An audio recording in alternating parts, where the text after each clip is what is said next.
Hello guys, welcome back to my channel. चलिए आज आपके कमेंट में इतनी रिक्वेस्ट आई तो हम न्यू पार्ट ले आए आपके लिए। सो गाइस ऐसे ही सपोर्ट करें।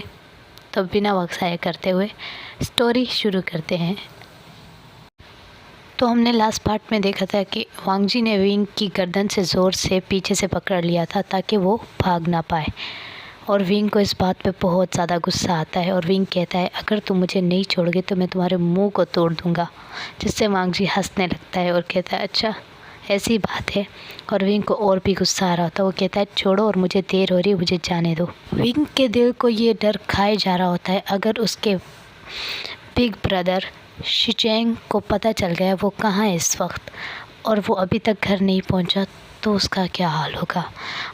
विंग ये सोच सोच कर ही पसीना पसीना हो रहा होता है और डर के मारे कांप रहा होता है। और वांग जी जो विंग को ऐसे देखकर स्मार्ट करता है और कहता है, क्या तुम मुझसे डर रहे हो? हाँ बताओ ना।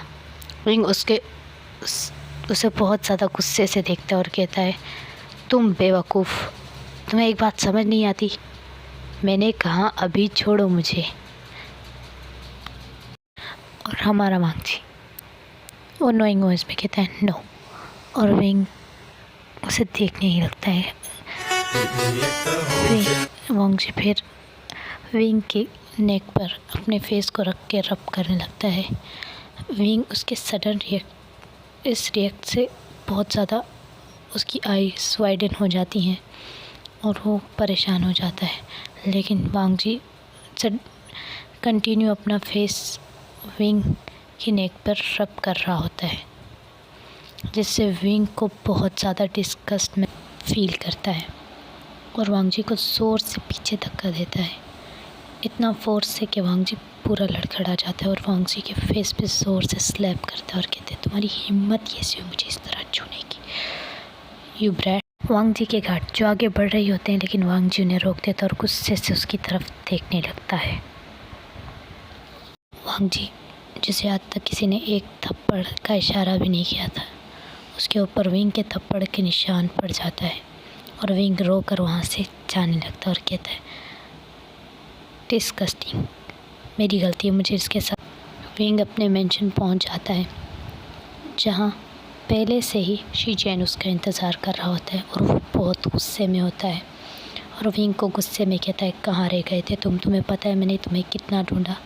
विंग फेस नीचे करके कहता है, वो मैं अपने फ्रेंड के साथ था और मैं लेट हो गया, मैं फिर से ऐसी गलती नहीं करूँगा, प्लीज़ ब्रदर। होता है वांग जी पर जो कि बहुत ज़्यादा गुस्से में और अपने गार्ड्स को कहता है, उनके गार्ड्स जब कहते हैं, सर आपको कुछ चाहिए? वो कहते हैं नहीं।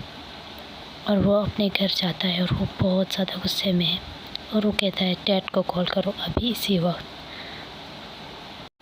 तो वांग जी के गार्ड लैन शिचेंग को कॉल कर देते हैं, जिससे वो अभी ही घर में पहुंच जाते हैं और ईवो जो बहुत अपसेट और अनोइंग फेस बनाकर बैठा होता है।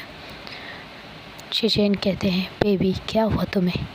तुम इतने गुस्से में क्यों हो? तुम्हें क्या चाहिए? तुम अभी बोलो और मैं वो तुम्हें ला कर दूँगा। वांग जी कहता है, डैड मुझे वो चाहिए, मुझे वो चाहिए। सेकंड 15 मिनट बाद जो वांग जी का प्रोफेशनल बॉडीगार्ड्स होते हैं वो विंग के बारे में सारा, विंग जिसकी आइडेंटिटी सबसे ज़्यादा सीक्रेट है कि वो माफिया किंग का लौता वारिस है, शिचेंग के बाद। तो उनके बॉडीगार्ड सिर्फ उन्हें यही इन्फॉर्मेशन देते हैं कि विंग एक लड़का है जो कि अच्छा खासा अमीर है, बट वो अपनी एक यंग सिस्टर के साथ अकेला रहता है और वो इसे स्कूल में पढ़ता है। ये सब सुन के सेटिस्फाई फील करता है और स्माइल करने लगता है, कहते हैं, ओह तो इसलिए।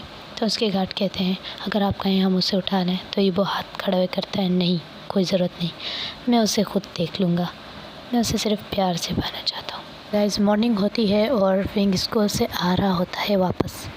तो विंग अपने सामने एक ब्लैक कलर की मोटरसाइकिल रुकी हुई देखता है, उसमें से ईवो उसके सामने आ जाती है और विंग का रास्ता रोक लेता है। और जब विंग उसे देख के पीछे भागने लगता है, विंग के बालों से कोई पकड़ के ज़ोर से उसे ईवो के मुंह में विंग को फेंक देता है और ईवो विंग रोने लगता है क्योंकि उसके बालों से ज़ोर से उसने पकड़ के उसे फेंका था और ईवो स्मार्ट करके उसके बालों से पकड़ के उसे अपनी कार में डाल के ले जाने लगा। सो गाइस, आज के लिए इतना ही।